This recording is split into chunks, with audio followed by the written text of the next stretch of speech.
Sort of same issue. You oppose abortion even in cases of rape and incest. Tell me if I got that right. That's correct.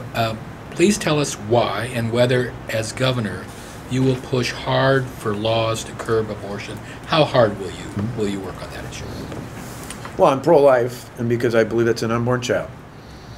Simply put, in fact, it's an interesting contrast. Lee, I think you did the story the other day, and you talked about where the mayor and I were at.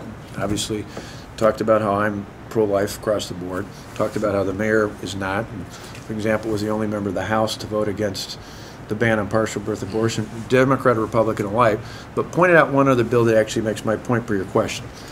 He voted against what we called in Wisconsin fetal homicide, meaning a law that said you can punish someone for not only injuring or killing a mother, but also their unborn child. I remember having that debate in the state legislature. And I said at the time, my wife Tonette was pregnant with our second child, Alex, and I said there were some people who didn't think there should be a separate crime for injury or death to the unborn child, just to the mother. And I looked at the gallery of all the lawmakers there and I said, imagine, God forbid, hopefully this wouldn't happen, but if my wife was hit in our minivan at the time by a drunk driver,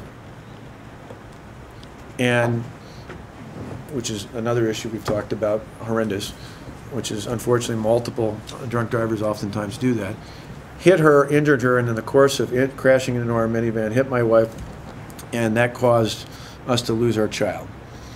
I looked out at my colleagues and said, would you send us a get well card or would you send us a sympathy card? And there's dead silence. Well, the reaction is, regardless of what your position on abortion, you'd probably send us a sympathy card because we lost our unborn child. And that to me was why I argued why there should be two separate crimes. Injury to the unborn child as well as injury to the mother.